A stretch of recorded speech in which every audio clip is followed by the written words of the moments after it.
बाबुलतार येथे वारकरी परंपरेतून पर्यावरणपूरक अंत्यसंस्कार, थिटे परिवाराचा आदर्श उपक्रम. टाळ मृदुंगाच्या गजरात अंत्ययात्रा, शेतात आंब्याचे झाड लावून अस्थि विसर्जन, पालक सेवा हाच खरा धर्म असा संदेश. पाथरी तालुक्यातील बाबुलतार येथील ज्येष्ठ वारकरी, विठ्ठल भक्त तथा साधी राहणी आणि भक्तिमय जीवन जगणारे आदरणीय रामभाऊ थिटे रामबाबा यांच्या निधनाने परिसरात हळहळ व्यक्त होत आहे. वारकरी संप्रदायाची अखेरपर्यंत नाळ जपणारे रामबाबा यांनी आपल्या आयुष्यात भक्ती, साधेपणा आणि पर्यावरण संवर्धनाचा संदेश समाजाला दिला. रामबाबा यांचे सुपुत्र दशरथ थिटे यांनी आपल्या वडिलांची अत्यंत समर्पित भावनेने सेवा केली.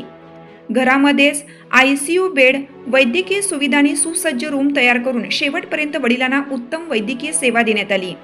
मुलांनी केलेल्या या सेवाभावाचे परिसरातून मोठे कौतुक होत आहे.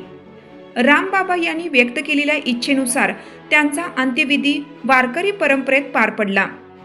टाळ मृदुंगाच्या गजरात विठ्ठल विठ्ठल नामघोष करत रथातून अंत्ययात्रा काढण्यात आली. वारकरी संप्रदायाच्या उपस्थितीत विठ्ठल नामस्मरण करतच त्यांना अग्निडाग देण्यात आला. तसेच आपल्या अस्थि गंगेत विसर्जित न करता स्वतःच्या शेतात विसर्जित करण्याची इच्छा रामबाबा यांनी व्यक्त केली होती. त्या इच्छेचा सन्मान राखत दशरथ थिटे यांनी कुटुंबियांच्या उपस्थितीत शेतामध्ये आंब्याचे झाड लावून त्याच ठिकाणी अस्थि विसर्जित केल्या.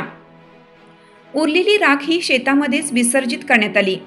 गंगेचे पाणी प्रदूषित होऊ नये आणि पर्यावरण संवर्धनाचा संदेश समाजापर्यंत पोहोचावा या उद्देशाने राबवण्यात आलेला हा उपक्रम परिसरात कौतुकास्पद ठरत आहे.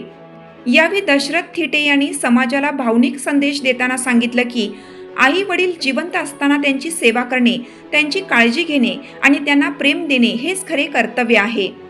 आई वडिलांची तब्येत खराब असताना त्यांच्याकडे दुर्लक्ष करून निधनानंतर दिवस 13वे करून गावाला गोड जेवण देण्यात काहीही अर्थ नाही.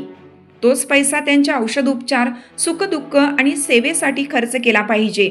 त्याच भूमिकेतून त्यांनी आपल्या वडिलांचे दिवस किंवा 13वे न घालण्याचा निर्णय घेतला असून पालक सेवा हाच खरा धर्म असल्याचा संदेश समाजाला दिला आहे. वारकरी परंपरा, पालक सेवा आणि पर्यावरण संवर्धन याचा सुंदर संगम घडवून आणणारा थिटे परिवाराचा हा उपक्रम समाजासाठी प्रेरणादायी असल्याची भावना नागरिकांकडून व्यक्त होत आहे.